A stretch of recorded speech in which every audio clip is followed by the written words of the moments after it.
Welcome to my humble abode, darlings. Come in out of the rain and get comfortable.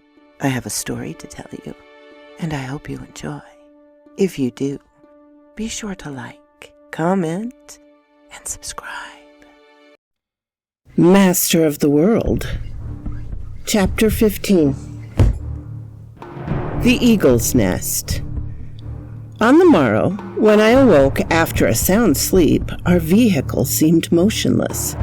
It seemed to me evident that we were not running upon land, yet neither were we rushing through or beneath the waters, nor yet soaring across the sky. Had the inventor regained that mysterious hiding place of his, where no human being had ever set foot before? And now, since he had not disembarrassed himself of my presence, was his secret about to be revealed to me? It seemed astonishing that I had slept so profoundly during most of our voyage through the air. It puzzled me, and I asked if this sleep had not been caused by some drug mixed with my last meal. The captain of the Terror, having wished thus to prevent me from knowing the place where we landed, all that I can recall for the previous night is the terrible impression made upon me by that moment when the machine, instead of being caught in the vortex of the cataract, rose under the impulse of its machinery like a bird with its huge wings beating with tremendous power. So this machine actually fulfilled a fourfold use. It was, at the same time, automobile, boat, submarine, and airship. Earth, sea, and air. It could move through all three elements, and with what power? With what speed? Fewer instances suffice to compete its marvelous transformation. The same engine drove it along in all its courses, and I had been a witness of its metamorphosis, but that of which I was still ignorant, and which I could perhaps discover, was the source of the energy which drove the machine, and above all, who was the inspired inventor, who, after having created it in such detail, guided it with so much ability and audacity. At the moment when the Terror rose above the Canadian Falls, I was held down against the hatchway of my cabin. The clear, moonlit evening had permitted me to note the direction taken by the airship. It followed the course of the river and passed the suspension bridge 3 miles below the falls. It is here that the irresistible rapids of the Niagara River begin, where the river bends sharply to descend towards Lake Ontario. On leaving this point, I was sure that we had turned towards the east. The captain continued at the helm. Had I not addressed a word to him, what good would it do? He would not have answered.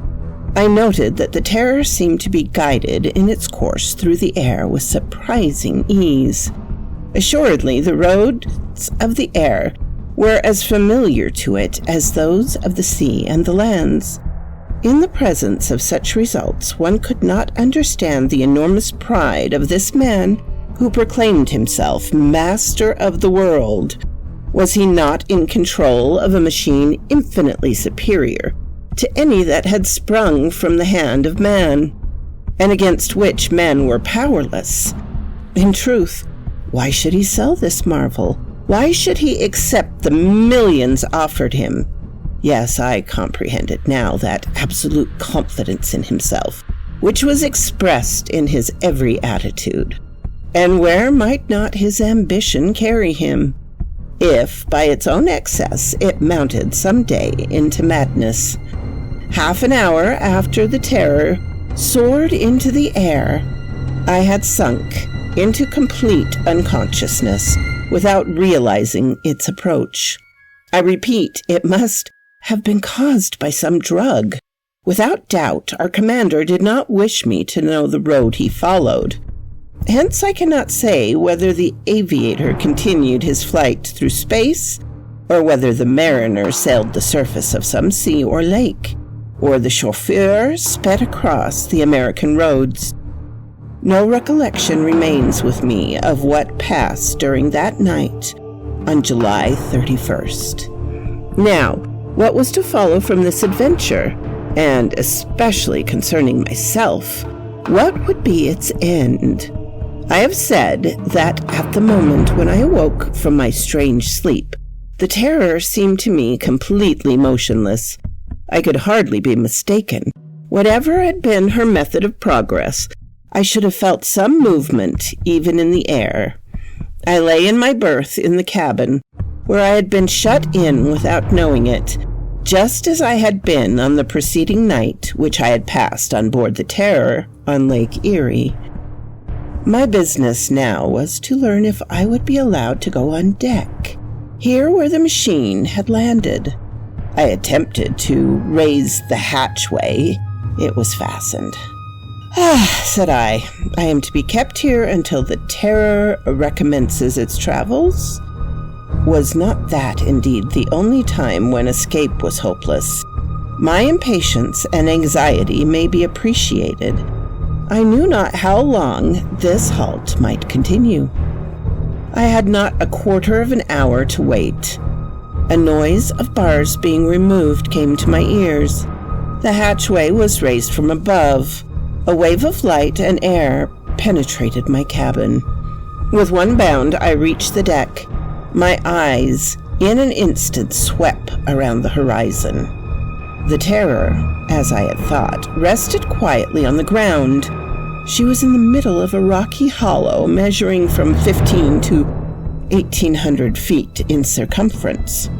A floor of yellow gravel carpeted its entire extent, unrelieved by a single tuft of herbage. This hollow formed an almost regular oval, with its longer diameter extending north and south, and to the surrounding walls what was its height.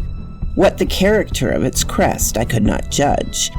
Above us was gathered a fog so heavy that the rays of the sun had not yet pierced it. Heavy trails of cloud drifted across the sandy floor. Doubtless, the morning was still young, and this mist might later be dissolved. It was quite cold here, although this was the first day of August. I concluded, therefore, that we must be far in the north, or else high above sea level. We must still be somewhere on the new continent, though where it was impossible to surmise. Yet no matter how rapid our flight had been, the airship could not have traversed either ocean in the dozen hours since our departure from Niagara. At this moment I saw the captain come from an opening in the rocks, probably a grotto, at the base of this cliff hidden in the fog. Occasionally, in the mists above, appeared the shadows of huge birds. Their raucous cries were the sole interruption to the profound silence. Who knows if they were not affrighted by the arrival of this formidable winged monster, which they could not match either in might or speed. Everything led me to believe that it was here that the master of the world withdrew in the intervals between his prodigious journeys. Here was the garage of his automobile, the harbor of his boat, the hangar of his airship. And now the Terror stood motionless as the bottom of this hollow. At last I could examine her, and it looked as if her owners had no intention of preventing me.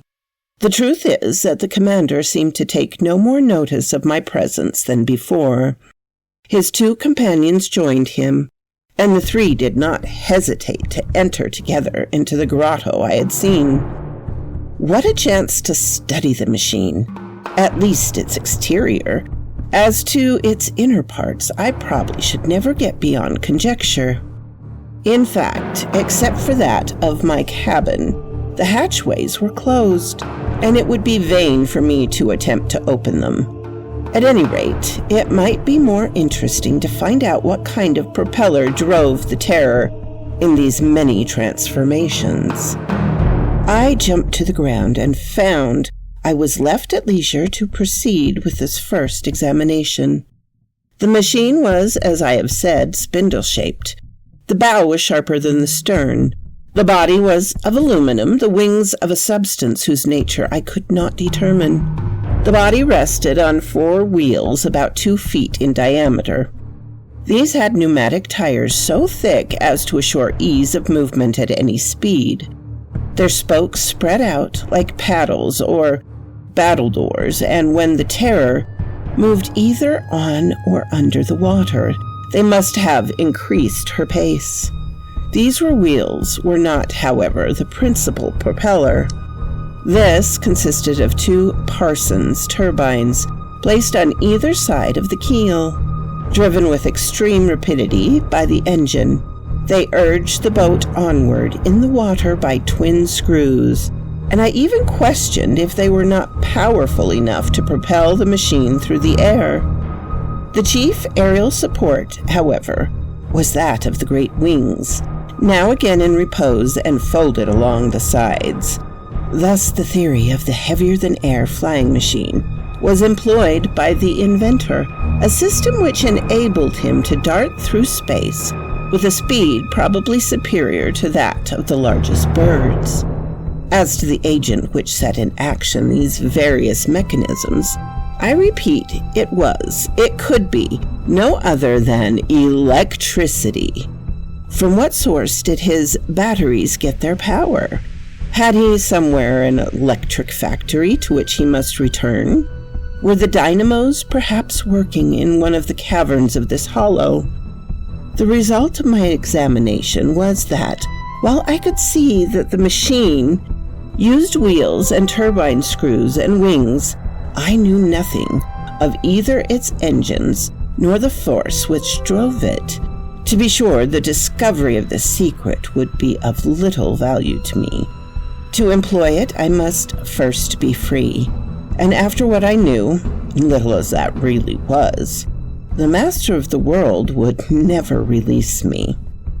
There remained, it is true, the chance of escape, but would an opportunity ever present itself?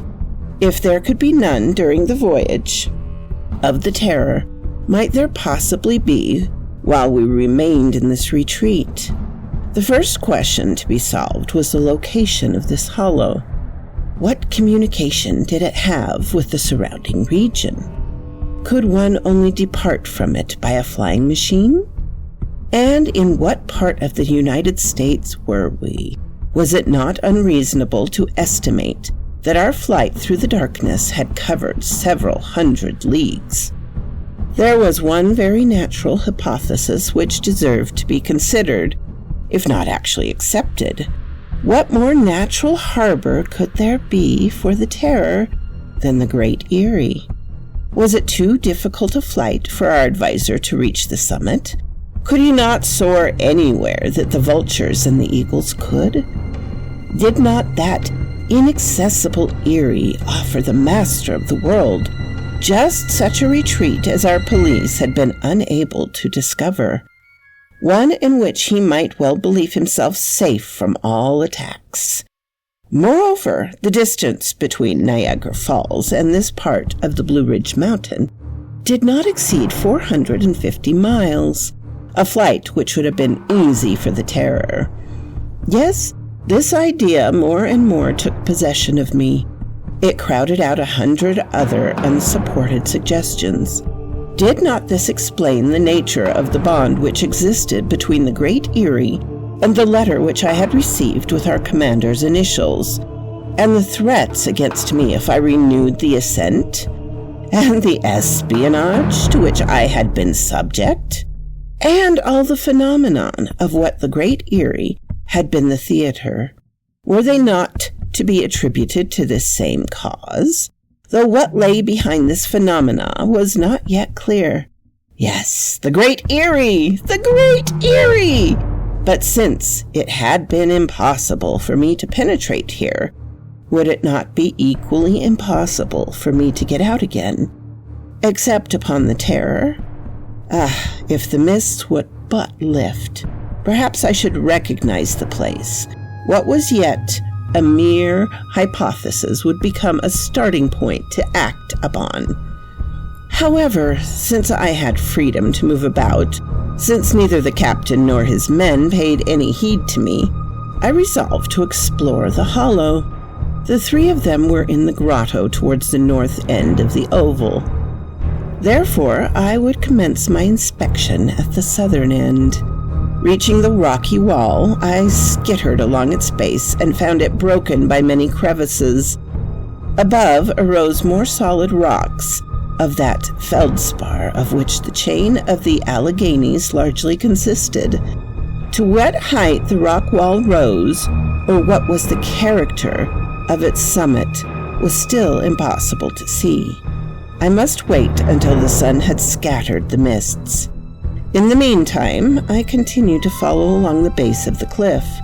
None of its cavities seemed to extend inward to any distance. Several of them contained debris from the hand of man, bits of broken wood, heaps of dried grass. On the ground were still to be seen of the footprints that the captain and his men must have left, perhaps months before, upon the sand. My jailers, being doubtless very busy in their cabin, did not show themselves until they had arranged and packed several large bundles. Did they propose to carry those on board the Terror? And were their packing up with the intention of permanently leaving this retreat? In half an hour, my explorations were completed, and I returned towards the center. Here and there were heaped up piles of ashes, bleached by weather. There was fragments of burned planks and beams, posts to which clung rusted ironwork, armature of metal twisted by fire, all the remains of some intricate mechanism destroyed by the flames. Clearly, at some period, not very remote, the hollow had been the scene of a conflagration, accidental or intentional. Naturally, I connected this with the phenomena observed at the Great Eyrie, the flames which rose above the crest, the noise which had so frightened the people of Pleasant Garden and Morganton. But of what mechanism were these the fragments? And what reason had our captain for destroying them? At this moment I felt a breath of air. A breeze came from the east. The sky swiftly cleared. The hollow was filled with light from the rays of the sun, which appeared midway between the horizon and the zenith. A cry escaped me.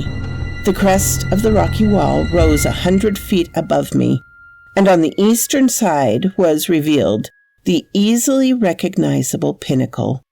The rock like a mounting eagle. It was the same that had held the attention of Mr. Elias Smith and myself when we had looked up at it from the outer side of the Great Eyrie. Thus there was no further doubt. In its flight during the night, the airship had covered the distance between Lake Erie and North Carolina. It was in the depths of this Erie that the machine had found shelter.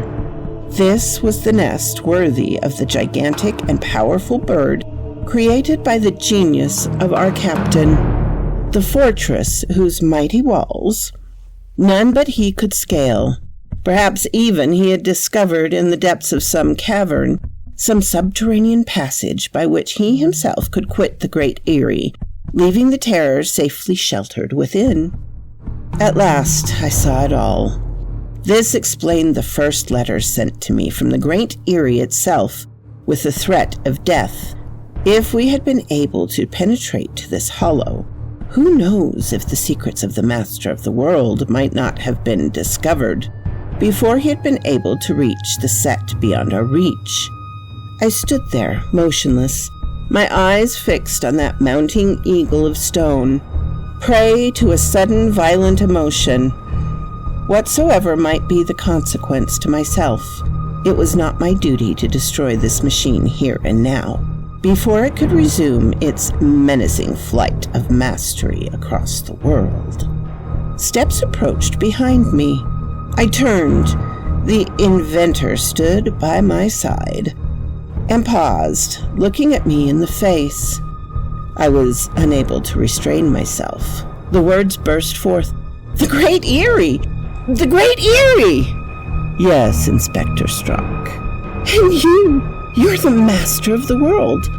of that world to which I have already proved myself to be the most powerful of men.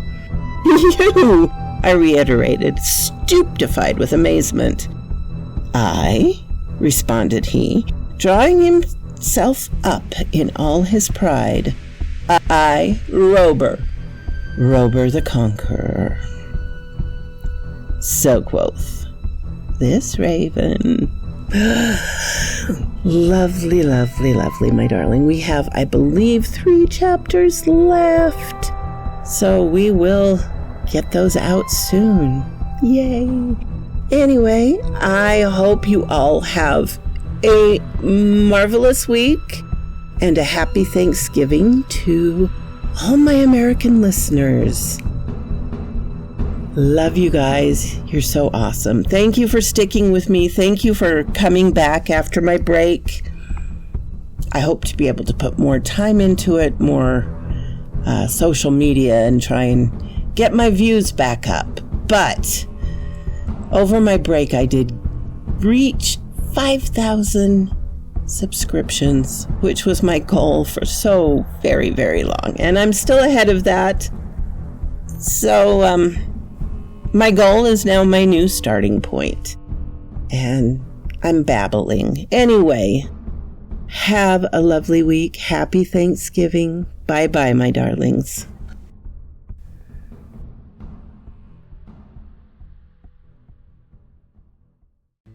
What? You're still here after the whole story? I really appreciate that, darlings. Please hit the like button and subscribe if you haven't. And I always love to hear from you. Have a glorious day, my darlings.